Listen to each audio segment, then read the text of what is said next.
अस्सलाम वालेकुम एवरीवन। अच्छा बेटा, आज हमने करना है क्वेश्चन नंबर 4।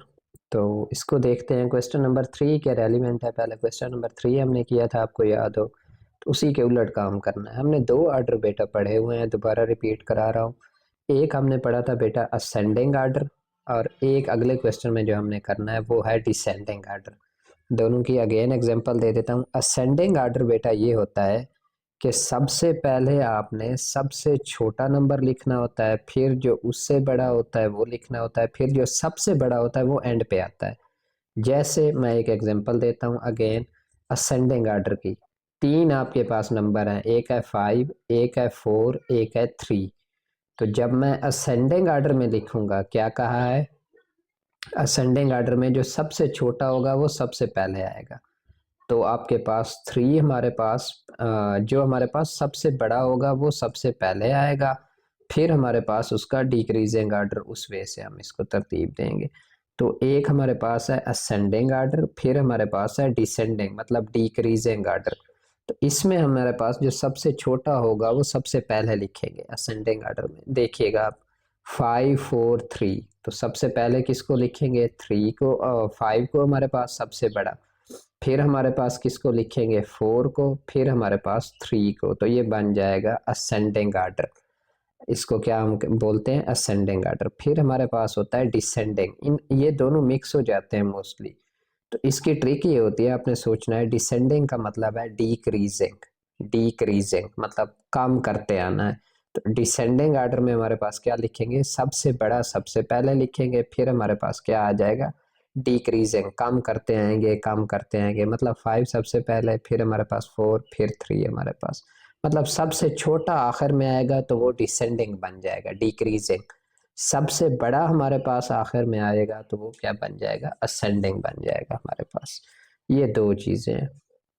तो अब इसमें देखें, डिसेंडिंग नाम से ज़ाहिर हो रहा है, दो टर्म्स होती हैं ना आपके पास। इनकी ट्रिक ये, अक्सर हमारे पास इसमें टीचर भी कंफ्यूज हो जाते हैं, क्योंकि ये दो टर्म्स रिलेटेड ही इसी तरह हैं। तो इसकी ट्रिक यही बनती है, डिसेंडिंग डिक्रीजिंग। डिक्रीजिंग का क्या मतलब है, कम होना किसी चीज़ का।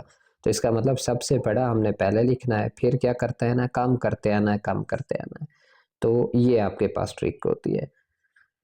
तो इसमें आप देखते हैं बेटा, अब पहले तो नंबर्स आप पहचान करें। हमने डिसेंडिंग आर्डर में लिखना है वो तो ठीक है, ये लेकिन सारे नंबर क्या हैं, नेगेटिव वाले हैं। तो अब नेगेटिव की मैंने आप लोग सब लोगों को एक ट्रिक बताई हुई है। क्या बताई हुई है, नेगेटिव में जो नंबर हमारे पास सबसे बड़ा होगा वही नंबर क्या होगा, सबसे छोटा होगा।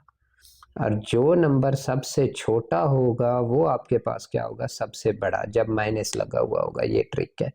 अब ये देखें, ये हमारा है क्वेश्चन नंबर 1, पहला पहला पार्ट है। तो इसमें आपने बेटा पहला काम क्या करना होता है, डिनोमिनेटर सेम करने होते हैं। देखें इसमें डिनोमिनेटर क्या करने होते हैं, सेम। अब इसमें देखें तो डिनोमिनेटर 11 है, इसमें देखें तो 21 है, इसमें देखें तो 15 है, इसमें देखें तो 30 है। ये तो डिफरेंट है। तो पहला पहला काम हमारा बेटा क्या होता है, डिनोमिनेटर सेम करना। तो डिनोमिनेटर कैसे सेम होते हैं, जो आपका एलसीएम आता है वही आपके पास उनका डिनोमिनेटर बनता होता है। तो अब आपने एलसीएम फाइंड आउट करना, आप सब लोगों को आता होगा। 11, 21, 15 और 30, इनका बेटा जब हम एलसीएम लेते होते हैं तो इनका एलसीएम आता है 2310, मतलब 2310, ये आएगा एलसीएम। अब जो आपका एलसीएम होता है, हमने डिनोमिनेटर वही बनाना होता है। इसका मतलब इधर जो 11 है उसको हमने क्या बनाना है, 2310। इधर जो 21 है उसको भी क्या बनाना है, 2310। इधर जो 15 है उसको भी क्या बनाना है, 2310। इधर जो 30 है उसको भी क्या बनाना है, 2310। तो उसी को बनाने के लिए देखिएगा, अब मेरे पास पहले है -4/11। अब नीचे तो है 11, मुझे यहाँ से पता चलना है कि ये 2310 कैसे बन सकता है।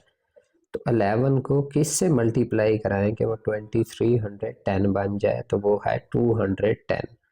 अब ये आपको एलसीएम से पता चलना है चीज़ें। तो इसका मतलब जिससे मल्टीप्लाई कराते होते हैं उसी से डिवाइड भी करते होते हैं। अब देखें डिनोमिनेटर 2310 आ गया ऊपर, तो आपने कैलकुलेटर से मल्टीप्लाई करा देना, ये आ जाएगा। फिर हमारे पास बेटा है 21। तो 21 को किससे मल्टीप्लाई कराएं कि वो हमारे पास क्या आ जाए 2310।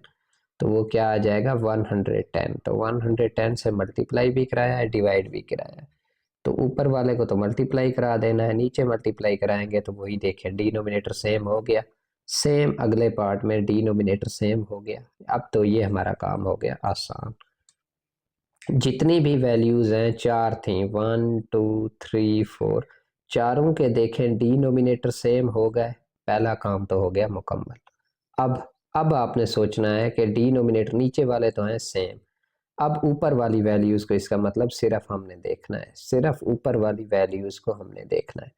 अब नेगेटिव सबके साथ लगा हुआ है, तो क्या ट्रिक बताइए, जो सबसे छोटा होगा वही सबसे बड़ा होगा। अब इनमें देखें, एक है 800, आगे वाली को स्किप करना है, एक है 1300, एक है 800, एक है 1200, एक है 1400।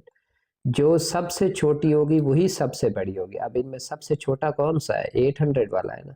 अब हमने लिखना है डिसेंडिंग आर्डर। डिसेंडिंग आर्डर में क्या करते हैं, सबसे हमारे पास जो बड़ा होगा वो पहले लिखेंगे, 5 पहले लिखते हैं, 4 बाद में लिखते हैं, 3 फिर हमारे पास। तो ये होता है। अब इनमें सबसे छोटा कौन सा था, ये वाला। तो देखें ये वाला पहले नहीं लिख दिया है, -840/2310, ये पहले आ गया। सबसे बड़ा सबसे पहले आएगा, और नेगेटिव था तो जो सबसे छोटा होता है वही सबसे बड़ा होता है, ये सबसे बड़ा आ गया। फिर हमारे पास सबसे बड़ा जो होता है वो तो ग्रेटर देन ज़ाहिर होता है। जैसे अभी आपको समझाया, तीन वैल्यूज लें 5 4 3। तो अब बेटा अगर मैं इधर 5 लिखूंगा तो 5 तो ग्रेटर नहीं होता 4 से, तो इसका मतलब ग्रेटर देन का सिंबल आना है। सिंबल आ गया जी ग्रेटर देन का। अब ये तो खत्म हो गया, ये वैल्यू तो हमने लिख दी। अब है इन वैल्यू के दरमियान कंपटीशन। क्या बताया, जो सबसे छोटी होगी वही सबसे बड़ी होगी। अब ये देखें, ये है 1300, ये है 1200, ये है 1400। सबसे छोटी कौन सी है, 1200 वाली। इसका मतलब इन तीनों में से सबसे बड़ी यही है। तो ये बेटा हमने देखे नहीं है, 1232 वाली दूसरे नंबर पर नहीं आ गई, जो भी वैल्यू थी ये वाली दूसरे नंबर पर आ गई जी। अब बच गई ये दो वैल्यू, एक ये वाली एक ये वाली। अब मुझे बताएं 1300 आपके पास बड़ा होता है या 1400 आपके पास, मतलब छोटा कौन सा होता है, जो सबसे छोटा होगा वही सबसे बड़ा। तो 1300 तो छोटा होता है 1400 से, इसका मतलब बड़ा ये वाला है। तो डिसेंडिंग आर्डर में लिख रहे हैं ना, तो बड़े वाला तो पहले आएगा। ये देखें 1320/2310 आ गया पहले, और आखिरी बच यही गया, ये आ गया बाद में। सबके दरमियान सिंबल क्या आ गया, ग्रेटर देन का। अब आपको याद हो तो ये डिनोमिनेटर तो हमने खुद ही सेम किए थे ना, ताकि हमारा क्वेश्चन आसान हो जाए। हमसे तो उसने ये नहीं कहा था कि जनाब ये वाला हमें बताएं, उसने हमसे जो क्वेश्चन किया था उसमें ये वाली वैल्यूज थी, एक ये वाली थी, एक ये वाली थी, एक ये वाली थी, एक ये वाली। उसने कहा था इनमें आपने आर्डर बताना है, डिसेंडिंग आर्डर। तो अब बेटा आपको पता है जिसका जो जो आंसर था, ये किस चीज का आंसर था, इस चीज का आंसर था, तो ये आ गया। ये किस चीज का आंसर था, इस चीज का आंसर था, ये आ गया। ये किस चीज का आंसर है, इस वाली वैल्यू का आंसर है। और ये किस चीज का आंसर है, ये वाली वैल्यू का आंसर है। तो ये वाला आपका पास बेटा जो है ये है डिसेंडिंग आर्डर। डिसेंडिंग का क्या मतलब था, जो सबसे बड़ी है वो सबसे पहले आ गई, जो उससे हमारे पास छोटी है वो बाद में, फिर उससे, और सबसे छोटी जो वैल्यू है वो हमारे पास ये आएगा ये।